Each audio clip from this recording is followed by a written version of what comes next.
ಇತರಿಗೆ ಕೊಟ್ಟಿಲ್ಲ. ಇನ್ನು ಉಳಿದದ್ದು ಮಾಯಾವತಿ ಇದ್ದಂಥ ಉತ್ತರ ಪ್ರದೇಶ, ಅಂದರೆ ಉತ್ತರ ಪ್ರದೇಶದಲ್ಲ, ಮಾಯಾವತಿ ಅವ್ರು ಯಾಕೋ ಏನು ಹೊರಗೆ ಬರ್ತಾನೆ ಇಲ್ಲ. ಅವ್ರನ್ನ ಯಾರು ಹಂಚಿದರು, ತಾವು ಸದಾ ಹಂಚಿದರು ಗೊತ್ತಿಲ್ಲ. ಆದರೆ ಅವ್ರು ಎಷ್ಟು ಮೌನಾಗಿ ತಮಸ್ಸು ಇರ್ತಾರೋ ಅಷ್ಟು ಬಿ ಜೆ ಪಿಗೆ ಲಾಭ ಆಗುವಂಥ ಸಾಧ್ಯತೆಗಳಿದ್ದಾವೆ. ಆ ಪ್ರಮಾಣದಲ್ಲಿ ದಲಿತ ಓಟ್ಗಳು ಇವ್ರಿಗೆ ಬರೋ ಸಾಧ್ಯತೆಗಳಿದ್ದಾವೆ. ಹೀಗಾಗಿ ಅಲ್ಲೇ ಅವರು ಮತ್ತು ಈಗಾಗಲೇ ಆದಿತ್ಯನಾಥ್ ಅವರು, ಯೋಗಿ ಆದಿತ್ಯನಾಥ್ ಅವರು ಅಂತ ಬಿ ಜೆ ಪಿ ಅಂತ ಗುರುತಿಸ್ಕೊಂಡವ್ರಿದ್ದಾರೆ. ಅವ್ರಿಗಿರುವಂಥ ಮಾಯಾವತಿ ಇನ್ನು ಕಾಂಗ್ರೆಸ್ ಮತ್ತು ಈ ಒಂದು ಅಖಿಲೇಶ್ ಯಾದವ್ ಎಷ್ಟು ಮಟ್ಟಿಗೆ ಕೂಡಿಕೊಂಡು ಹೋಗ್ತಾರೆ ಇವರು ಅನ್ನೋದು. ಮುಂದೆ ಇನ್ನೊಂದೇನಪ್ಪ, ಆರಳ್ಳಿ ಇದೆ, ಅಲ್ಲಿ ಜಯಂತ್ ಚೌಧರಿ ಬರ್ತಾರೆ ಪಶ್ಚಿಮೋತ್ತರ ಭಾಗದಲ್ಲ. ಅಲ್ಲಿ ಸಹಿತ ಅವ್ರನ್ನೂ ಏನಾದರೂ ಮಾಡಿ ತಮ್ಮೊಳಗೆ ಈ ಚಂದ್ರಶೇಖರ್ ಮೊಮ್ಮಗ ಅವರ ಹೇಗೆ ತಮ್ಮೊಳಗೆ ತೊಗೋಬೇಕು, ರೈತರನ್ನ ವಿಶ್ವಾಸ ತೊಗೋಬೇಕು ಅಂತ ಒಟ್ಟಾರೆ ಪ್ರಯತ್ನವನ್ನು ಜೋರ್ದಾರ್ ನಡೆಸಿದ್ದಾರೆ. ಇಲ್ಲೇ ಕರ್ನಾಟಕದ ಆಯಿತು, ಉತ್ತರ ಪ್ರದೇಶ ಆಯಿತು. ಇನ್ನು ಉಳಿದು ಮಮತಾ ಬ್ಯಾನರ್ಜಿ ಅವ್ರು ಏನಪ್ಪ ಬಂಗಾಳದಲ್ಲಿ ಅವರು 42 ಸೀಟ್ಗಳಿದ್ದಾವೆ.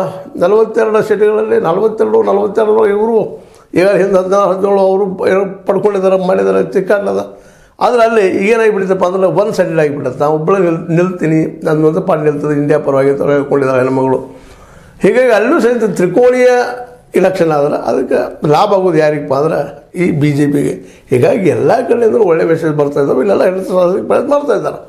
ಇದೆಲ್ಲ ಒಟ್ಟಾರೆ ಏನು ತೋರಿಸ್ತದಪ್ಪ ಅಂತಂದ್ರೆ ತಾವು ಗೆಲ್ಲುವ ನಿಶ್ಚಿತತೆ ಇದ್ದರೂ ಸಹಿತ ಈ ಎಲ್ಲ ರಾಜ್ಯಗಳ ಮೇಲೆ ಹಿಡಿತವನ್ನು ಸಾಧಿಸುವಂಥದ್ದು, ತಮ್ಮ ಕೈಯೊಳಗೆ ತಗೊಳ್ಳುವಂಥ ಒಂದು ಪ್ರಯತ್ನಗಳನ್ನು ಮೋದಿಯವರು ಮಾಡ್ತಾಯಿದ್ದಾರೆ. ಈ ಎಲ್ಲ ರಾಜ್ಯಗಳು ಹೀಗೆ ಆದರೆ ತಮ್ಮ ವಿರೋಧಿಗಳದ್ದು.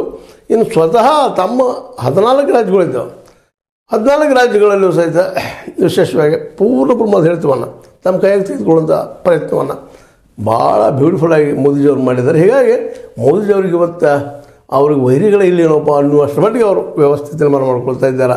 ಈ ವ್ಯವಸ್ಥೆ ತಮಗೆ ಬರುವಂಗೆ ವ್ಯವಸ್ಥೆ ಮಾಡ್ಕೊಂಡಿದ್ದಾರೆ. ಇದರಲ್ಲಿ ಎಲ್ಲ ಪ್ರಯೋಗಗಳು ಮಾಡಿದರು ಅವರು. ಈ ಮಾಡಿಲ್ಲ ಅನ್ನೋದು ಯಾವುದೂ ಉಳಿದಿಲ್ಲ. ಯಾವ್ದು ಮಾಡ್ತಾರೆ. ನಿತೀಶ್ ಅವರು ಜಾತಿ ಮೇಲೆ ಹೊರಟ್ರೆ ಅದು ತಮ್ಮದಪ್ಪ, ನಾನು ಒ ಬಿ ಸಿ ಅಂತ ಹೇಳ್ತಾರೆ.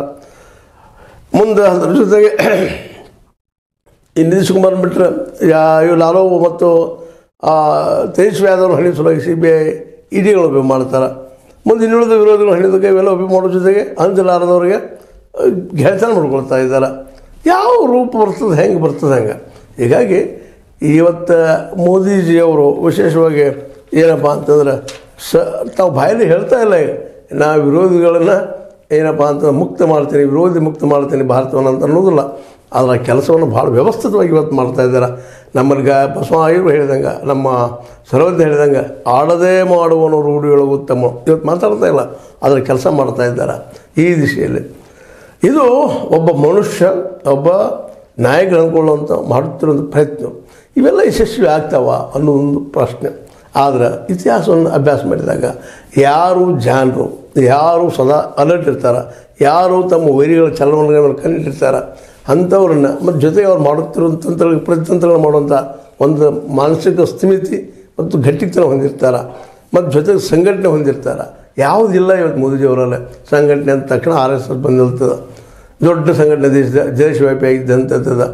ಜೊತೆಗೆ ವಿಚಾರದಲ್ಲಿ ಬಂದಾಗ, ಮತ್ತೊಂದು ವಿಚಾರದಲ್ಲಿ ಬಂದಾಗ, ರಾಜ್ಯಗಳ ವಿಷಯದಲ್ಲಿ ಬಂದಾಗ ಆಡಳಿತ ಎಲ್ಲ ಕೈಯಲ್ಲದ. ಇಡೀ ದೇಶದ ಹೆಚ್ಚು ಕಡಿಮೆ ಎಲ್ಲ ರಾಜ್ಯಗಳ ಮೇಲೂ ಹಿಡಿತವನ್ನು ಸಾಧಿಸಿದ್ದಾರೆ. ಮತ್ತು ಜೊತೆಗೆ ಬಹುಸಂಖ್ಯಾತರಂಥ ಹಿಂದೂಗಳಲ್ಲಿಯೂ ಸಹಿತ ರಾಮನ ಒಂದು ಏನು ಮಂದಿರ ಕಟ್ಟಿಸಿ ಅವರಲ್ಲೂ ತಾವಪ್ಪ ಇದ್ದೀವಿ ಅನ್ನೋದು ತೋರಿಸ್ಕೊಂಡಿದ್ದಾರೆ. ಜೊತೆಗೆ ಮಥುರಾ ಮತ್ತು ಇನ್ನೊಂದೇನಪ್ಪ ಅಂತಂದ್ರೆ ಈ ಒಂದು ಏನೋ ಕೃಷ್ಣ ಜನ್ಮಸ್ಥಾನ ಮತ್ತು ನಮ್ಮ ಕಾಶಿ ವಿಶ್ವನಾಥನ ಒಂದು ಗುಡಿಯಲ್ಲಿ ಆ ಮಸೀದಿ ಬಗ್ಗೆ ಈಗ ಬಂದು ತಮ್ಮ ಕೈಲಿ ತೆಗೆದುಕೊಂಡು ಅದನ್ನು ಸಹ ಜನರ ಸಮೀಪ ಉಪಯೋಗ ಮಾಡ್ಕೊಳ್ತಾ ಇದ್ದಾರೆ. ಈಗ 1-2 ಎಲ್ಲ ದೃಷ್ಟಿಯಿಂದಲೂ ಇವತ್ತು ಇಡೀ ದೇಶದ ಮೇಲೆ ಬಿಗಿಡಿತವನ್ನು ಸಾಧಿಸ್ಕೊಂಡಿದ್ದಾರೆ.